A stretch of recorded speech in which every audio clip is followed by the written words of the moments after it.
For a long time, just about every day on my way to work, I would stop at Dunkin' Donuts and get some coffee. I've been doing this for a while, and I'd stop at the drive-thru and pick it up. A while ago, I went there one day to the same location that I always did. It's close to my house and on the way to work, right before I get onto the freeway. One morning, it was just like any other. I got ready for work, left my house, and then went to Dunkin'. When I got to the drive-thru, it was busy like usual. Eventually, I placed my order and got around to the window and paid.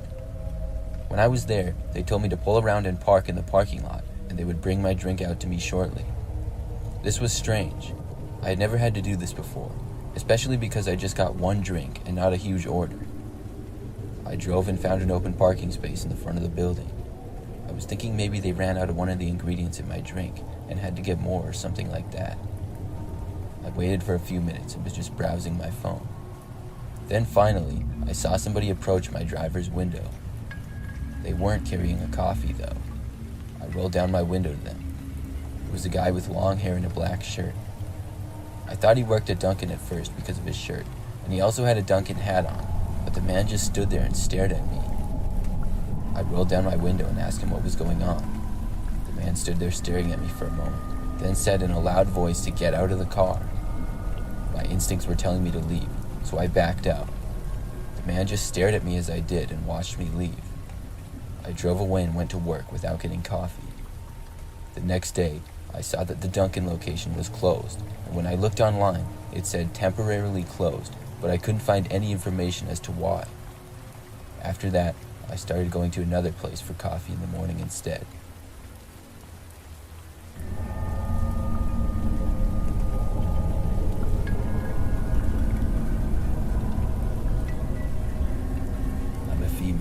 Used to work at a Dunkin' Donuts about 3 or 4 years ago. I only worked there for about 3 months, and the job wasn't really for me. When I worked there, I would do a little bit of everything. I was often helping people in the drive-thru. One day when I was working, a man came through the drive-thru and ordered a coffee. When he got to the window and I handed it to him, he asked me for my number, and he seemed sort of creepy. I told the man no, but tried to be nice to him. He seemed a lot older than me. Was a big guy with a slight beard and brownish hair that was messy. The guy said okay to me and then left. Things like this didn't happen often, but would occasionally, and normally it wasn't a big deal. But later in that day, the man came back. It was about 2 hours later, and he walked inside the restaurant this time. I had moved to working near the front counter, and didn't even remember him at first because of how busy we had been. It wasn't as busy now, though, as it was later. And the man came up to the counter and asked me if I remembered him. At that point is when I did, and he started talking to me, asking me if I wanted to go out with him. I told him that I was working and I didn't want to. I then told him I didn't have time to talk, and if he wasn't going to order anything, I had to help the next person in line. He then put his hands up and said, "All right," and then started to walk away. It was the afternoon now, and we closed at 8 p.m., so I only had a few hours left. I got back to work and didn't see the man again during my shift. The last hour was very quiet, and as the sun set and it got dark out, we would rarely get very many customers. My coworker Anna went to sweep the floors of the restaurant, which is something that we usually did shortly before closing. I started to do some cleaning behind the counters. Anna came back a few minutes later and said to me that there was a guy who seemed to be pacing and walking around the parking lot. There were no other cars there other than ours, and she mentioned how it seemed a little weird because he kept looking over. I came out from behind the counter and looked out the window. It was the same man who had talked to me 2 times earlier that day. I told Anna this, and we both figured that he knew we were closing and was waiting for me to leave. We both were very concerned, and I decided to call my dad. Luckily, we lived only a few miles away, and it wasn't too far of a drive. My dad said he would be there soon, and when he arrived, he was able to pick me up right outside the door so I didn't have to talk to the man. He drove Anna and I to our cars, which were at the other end of the parking lot, but we didn't have to deal with the guy who was being extremely creepy. When we all left, we saw the guy just standing in the middle of the parking lot watching us. I didn't work at Dunkin' much longer after that. I never worked another closing shift or saw the man again, luckily, but I do wonder what would have happened if I had walked to my car by myself that night.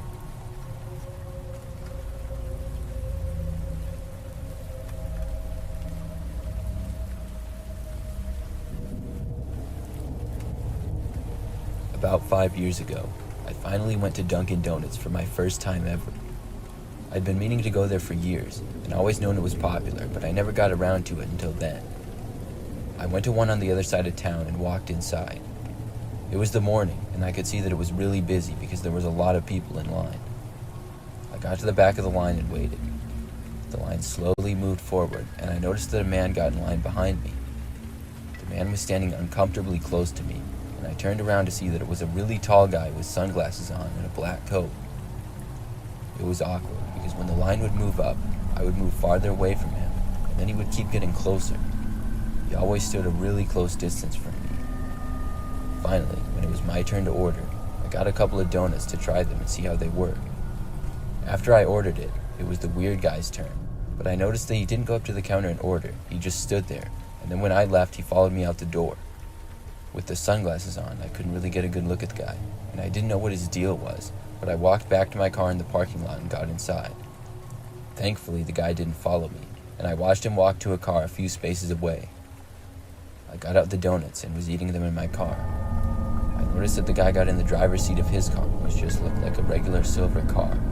Then he started watching me with his sunglasses still on. This was starting to become really weird, so I decided it was best to leave.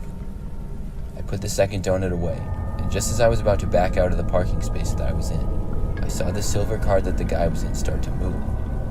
I was hoping he would leave, so I waited there, but instead, he backed out of his space and kept moving backwards until his car was completely blocking mine from leaving. Then, I watched the man exit his car and walk over to the back of mine.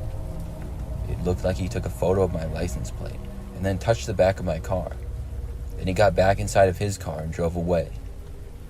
After this, I drove home, hoping that the guy wasn't secretly following me or anything like that. I don't think he was, and I got home just fine. I was wondering the whole time exactly what he was doing back there and why he would take a picture of my license plate. Then I went to go inside, and as I passed by the backside of my car, I noticed that where the man had touched my car, there appeared to be some sort of bumper sticker.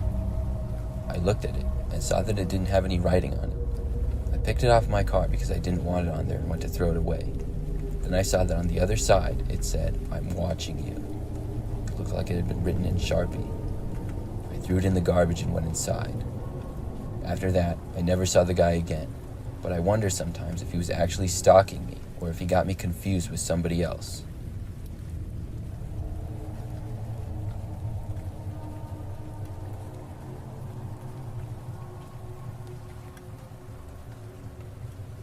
I work at a Dunkin' Donuts. I've been working there for roughly a year. The craziest thing that's happened so far was about 4 months ago.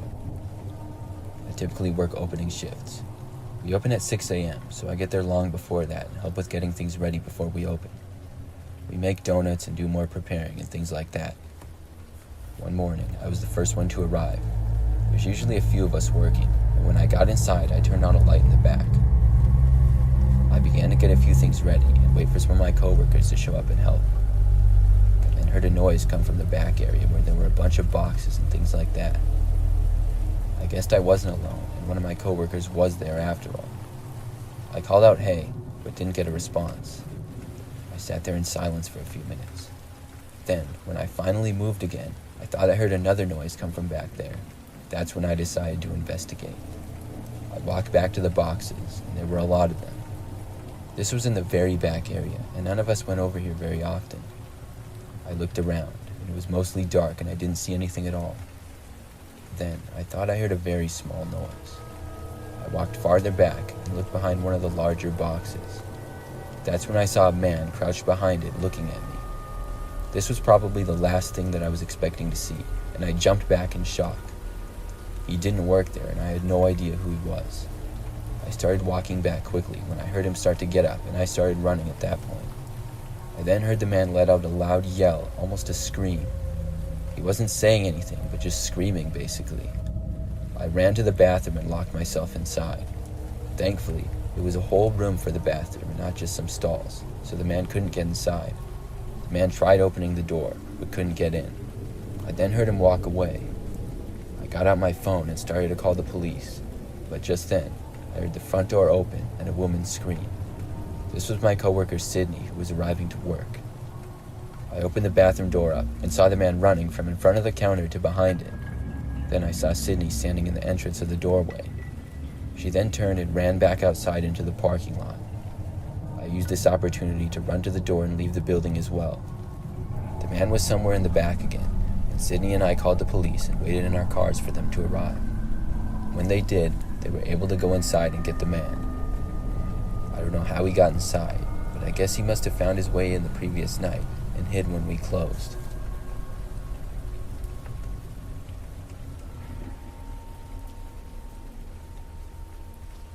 If you really like my content and want to support me, please like this video and click the subscribe button.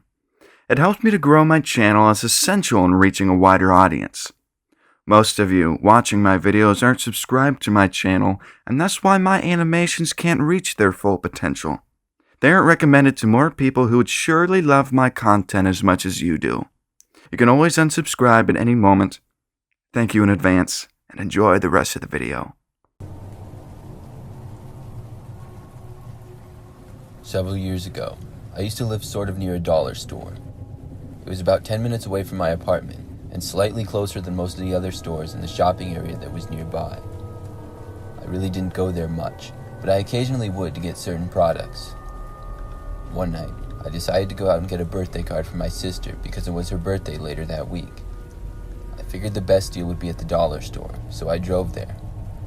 The dollar store was called Dollar Tree, and I walked inside to see that they did in fact have a really good selection of birthday cards inside. The store wasn't too busy, and I was able to look through a bunch of cards before I finally found one that I liked for my sister. After I got it, I walked over and checked out with the cashier, then left the store. I walked out to my car in the quiet, dark parking lot, then got inside my SUV and started to drive away. I had my music going like I always did, which was connected to my phone through Bluetooth. About halfway home, I thought I heard a strange noise. I turned down my music and listened. I didn't hear anything for a few seconds. Then I heard it again. It was coming from the back of my car. I looked behind me. I saw in the far back of my car, behind the second row of seats, the head of a man emerged, and I was looking right at his face for a good second. I screamed and immediately pulled the car over to the side of the road. I'm not sure why I did that, but I was purely reacting to the situation. Unfortunately, I was driving down a quiet road on the way back home. There were really no places I could go to. It was pretty much just woods and fields on both sides. Once my car was pulled over, I did have the presence of mind to take the keys out, and when I got out and off the road, I went into the woods. I took off running, and as I did, I heard the back of my car start to swing open. I looked, and just for another second, I saw a man running into the woods towards me. The man was wearing a black sweatshirt with the hood up and jeans. I turned away after seeing him, and it made me run faster. I had a good 40 or 50 feet on him, and I dodged tree branches and ran into a bunch of bushes and tall grass and things like that. I was running fast, and I had no idea where I was going, but I could hear the man running behind me. He didn't really seem to be getting closer, though, and eventually I heard him less and less. I slowly turned my sprint into a jog, and then I noticed something in the distance. It was a house. The house had a light on, and I ran to the front door and started pounding on it. I didn't see the man behind me, and I was hoping he wouldn't catch up. I kept knocking on the door, and after like 30 seconds, it finally opened. A woman opened the door, and I told her what had happened. She didn't want to let me in her house, though. I'm not sure if she believed my story and thought I was a creep or something. I couldn't really blame her, and she was about to close her door in my face when I asked her if she could just call the police for me. She agreed to do that and called the police. I waited near her house, constantly looking at the entrance of the woods in case the man would return. Eventually, the police arrived, and I told them the whole story. We all went back to my car, which was still on the side of the road with the back of it wide open. They didn't find the man, so I guess he ran away somewhere. Whoever that guy was must have snuck in my car when I was in the Dollar Tree. I guess it was unlocked or something. I'm not sure if he was planning to attack me or what, but I'm glad I saw him when I did.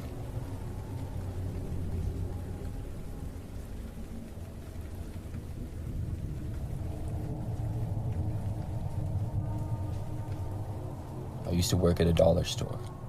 I was a cashier, but we never really got too busy, so it wasn't uncommon for me to do other stuff around the place. Typically, on weeknights, there were just a few of us working, and sometimes just one. One night, I was working with just my coworker, until she left at 9 o'clock because the place was already super quiet and we closed at 10. I agreed to close the place up. It was an easy hour where I rang up a couple of customers, and there were no customers in the place at all. I left my register to sweep the floor nearby and hoped nobody else would come in the store for the remaining 20 minutes that we were open. I was almost done sweeping when I heard the front doors to the store opening up.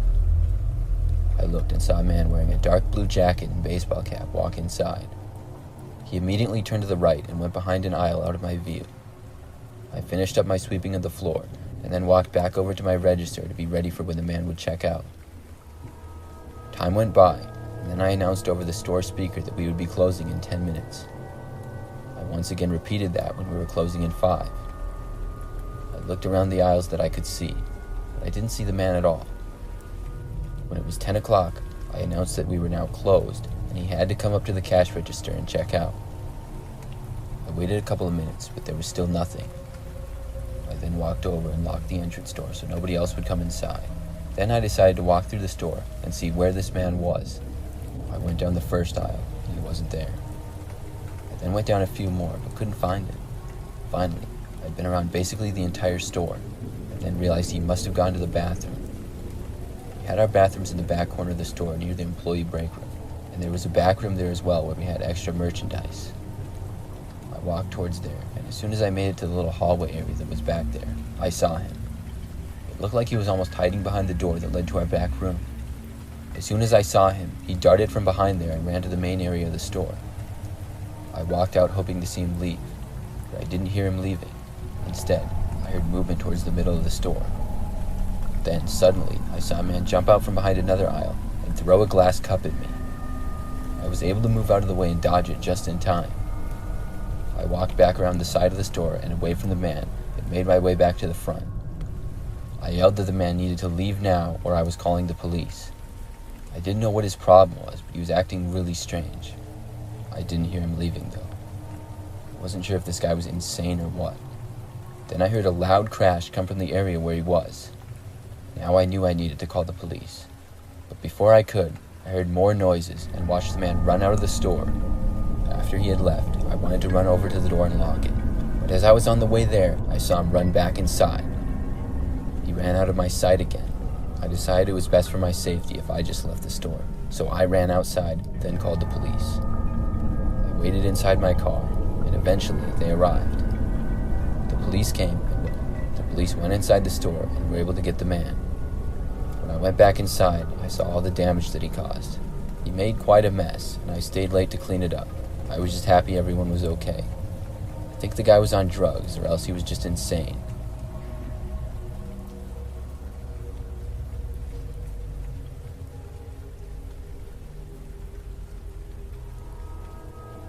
A few years back, when I had recently graduated from high school, I was hanging out with my friend Josh at his house. We played video games until like 10 o'clock at night or so. Then I got tired and went back to my place. I lived only a few blocks away, so I had walked there from my parents' house. As I was on my way back, I passed by this little dollar store that was in town. I was pretty thirsty, so I walked around to the front and went inside to get something to drink. I hadn't actually been to this store before, but I had drove and walked past it all the time. It just looked a little cheap and run down to me. When I got inside the place, it didn't seem very nice. It was sort of cluttered and old looking. Nobody else was in there though, so I walked right over to the fridge, grabbed a drink, and then made my way to the register. It seemed strange in there because half of the lights were off, and when I got to the register, there was nobody there. I looked around wondering where the employees were. I seemed to be the only person in the entire store at all. I looked behind the counter and nobody was there. I set my drink near the register and then took a few steps away. Just then, I heard a voice come from behind me. I looked back over at the counter, and there was now a tall man standing there. He asked me if I was ready to check out. I jumped when I saw him. It was like he had just suddenly appeared. There wasn't a back room right behind the counter that he could have come from, and I had looked behind it before, and if he was ducking below it, I would have seen him there as well. I just said yes, and then paid for my drink. I then started to walk away. I looked back once again, but the man was now gone. Nobody was behind the counter. I was so confused, and I don't know what happened. I felt kind of creeped out by the whole thing. I started just walking home, and looked back one last time. I now saw the man standing outside the store about 10 feet from the door, just staring at me. It really gave me the creeps, and I walked faster and went the rest of the way home. It was one of the strangest experiences of my life. I later found out that the store closed at 9 every night, and I had gone there way past 10 p.m. That just makes it even weirder.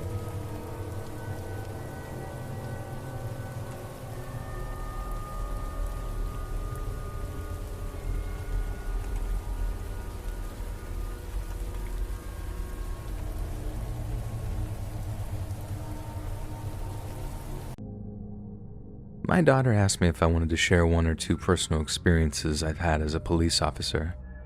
She's a cop too, and seems to think that they may go some way in humanizing us in the eyes of our detractors.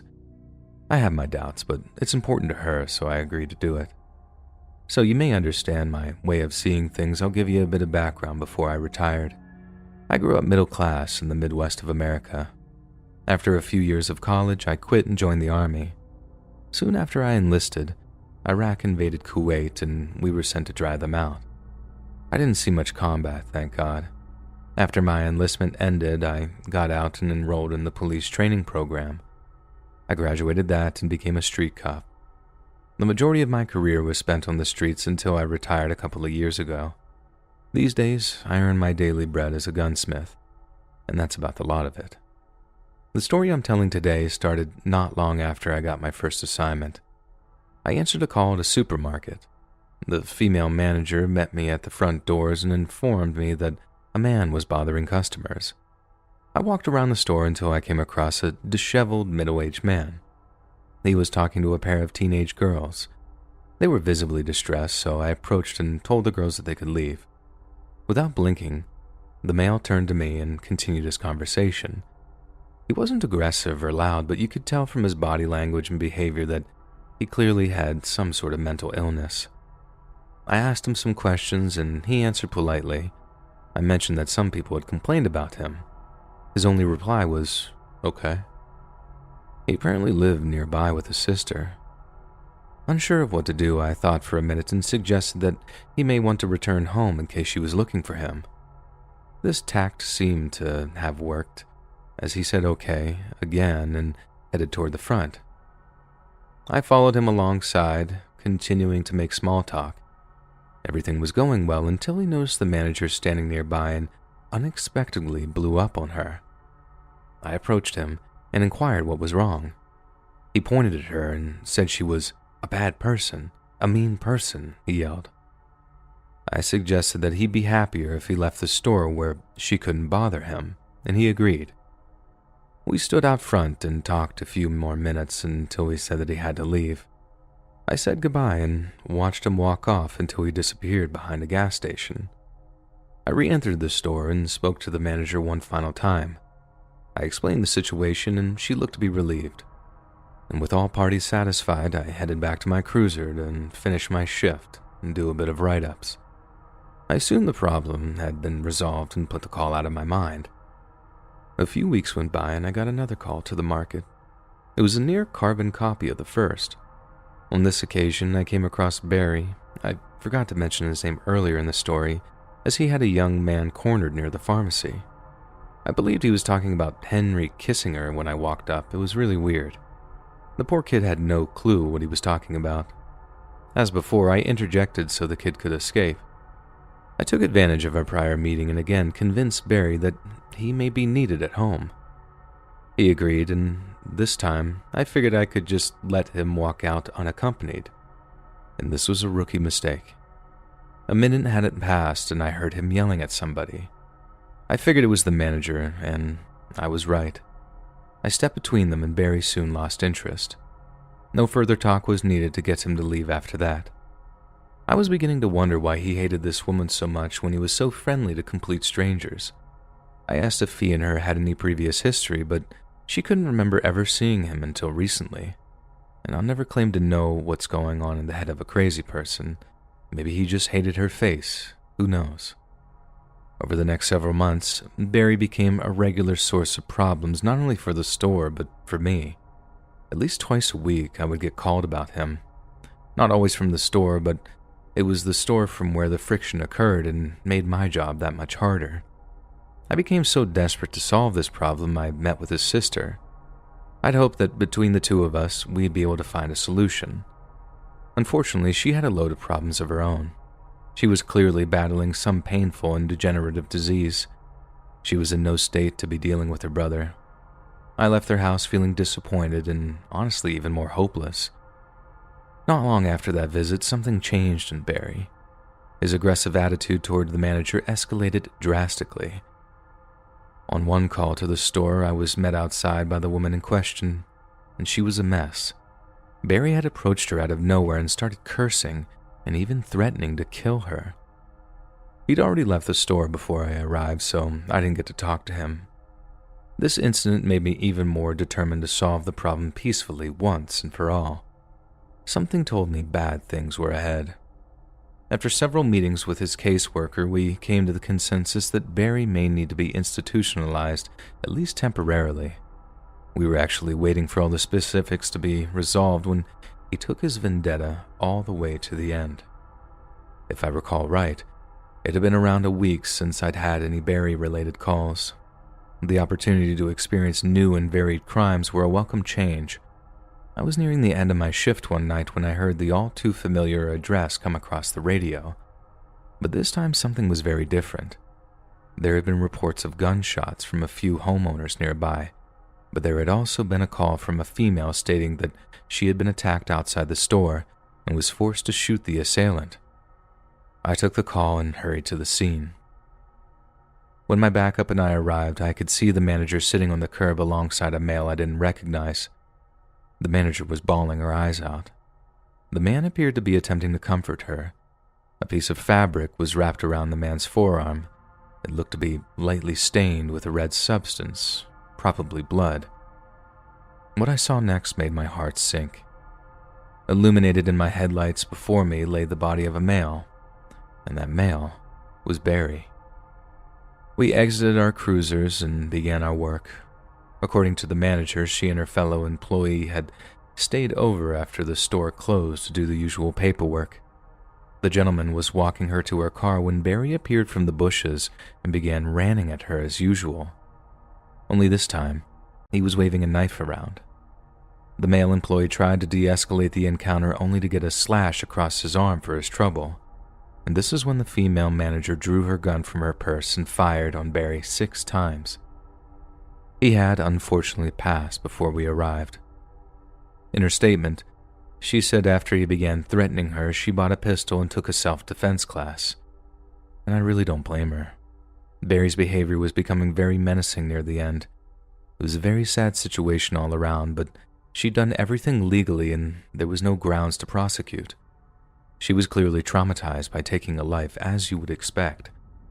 The saddest part of this all was what we would discover later. Barry had apparently stopped taking his meds around the time I first encountered him. This was the most probable reason for his downhill slide. I did get to speak to his sister on one more occasion. She indicated that he would occasionally fixate on a single person, and this person was usually a stranger in a position of power. In certain instances, he would stop taking his medication, this would be amplified. In the past, she had been able to get him to return to his pills and the trouble would stop. Sadly, this time she had been distracted with her own health battle and missed the signs, and I don't blame her either.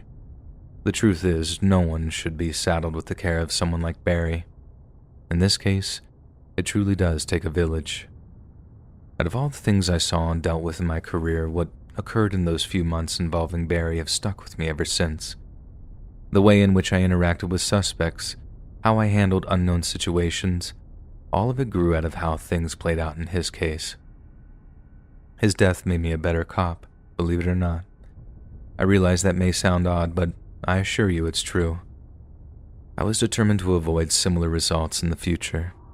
The citizens I interacted with weren't always happy with my decisions, but it kept people safe, and that's all that mattered to me at the end of the day. What I've written here is the bulk of what occurred in that case. There may be a few facts I chose to leave out, but the idea is still the same. When my little girl came to me with this idea, I was not only skeptical, but more than reticent to share personal aspects of my career. This story in particular doesn't portray me in a very professional light. I don't think most cops would like people to know just how clueless we all are at the start of our career. Initially, I planned on writing about another case, but then realized this story was perfect for what my daughter had envisioned. As for if I actually achieve what I set out to do, that's up to the readers to determine. I did my best. Not being a professional writer and on, I hope what I was trying to say came across clearly enough. I've definitely rattled on much longer than necessary, and although I have a lot more I'd like to include, I'll just end here.